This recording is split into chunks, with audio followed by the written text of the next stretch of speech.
Hey, what's up, guys? Cummings here. Nice to see you. This short video is dedicated to the problem in the slides of the electrolytes and molarity lecture that was not addressed in lecture, so that you can watch it from scratch here. So the problem that I'm referring to is the one that says determine the molarity of chlorine ions in a solution prepared by dissolving 9.82 grams of copper 2 chloride in enough water to make 600 milliliters of solution. So again, it's directly from your slides.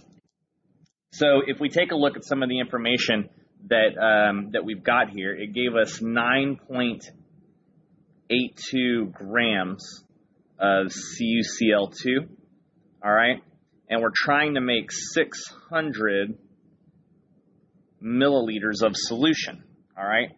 And it wants to know what is the molarity of just the chlorine ions, all right? So a couple things here. First off, it's a molarity problem, so I know right away that my molarity equation, all right, is going to come into play. So we need to do a couple things to get to an answer, but I want you to notice that it's asking for chlorine ions, which is a little different in regards to just asking for the molarity of the entire solution. So, but one thing I see right away is that grams is no good because there's nowhere for grams to live in my equation. So I can change grams to moles very easily. I'm going to go 9.82 grams of CuCl2. All right, and I can convert directly. Remember, we can always track our conversions across the top to moles of CuCl2. All right, the diagonal will match so that they cancel out. Grams of CuCl2.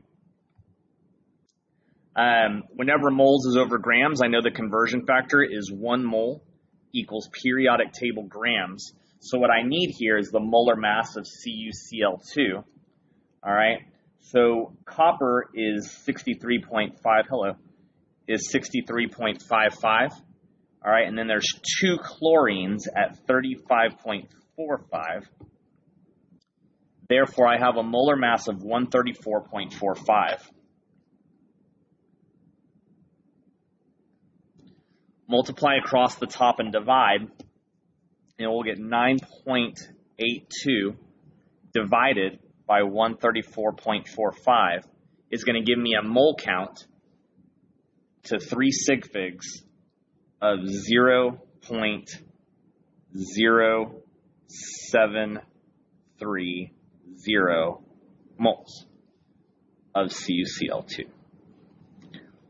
All right. So now I've got moles. So if I want to just find the general molarity, I need to divide that by liters. You'll notice that our volume here is given in milliliters, which is no bueno. All right. So in order to change this, all right, to liters, all right, remember we're going to a larger unit, so the number needs to get smaller. All right. Milli compared to the base of liters is times 10 to the 3. So I really just need to slide this decimal to the left 3 times. Or you're dividing the number by 1,000, however you want to look at it. All right. So it's going to actually equal 0.600 liters. That was my conversion. And if I'm going to find molarity, it's of course the moles divided by the liters. So I can just go moles over liters right there and divide those numbers. So we're going to go 0.0730 divided by 0.6 is going to give me a value of 0.122. 0.122 molar. Now, it looks like this could be the answer, but it's not, because this is the molarity of the copper 2 chloride as a solution. We want to know the molarity of just the Cl ions, all right? And this is going to kind of remind you of the way that we were finding when we were doing conversions that went straight to atoms, where after we found the number that addressed the compound, we could then pinpoint a part of the compound by addressing how many of them there are. So you'll notice that it wants the chlorine, and there's 2 Cls in every 1 mole of copper 2 chloride. So really, what I'm going to do here is take the 0.122 and multiply by 2.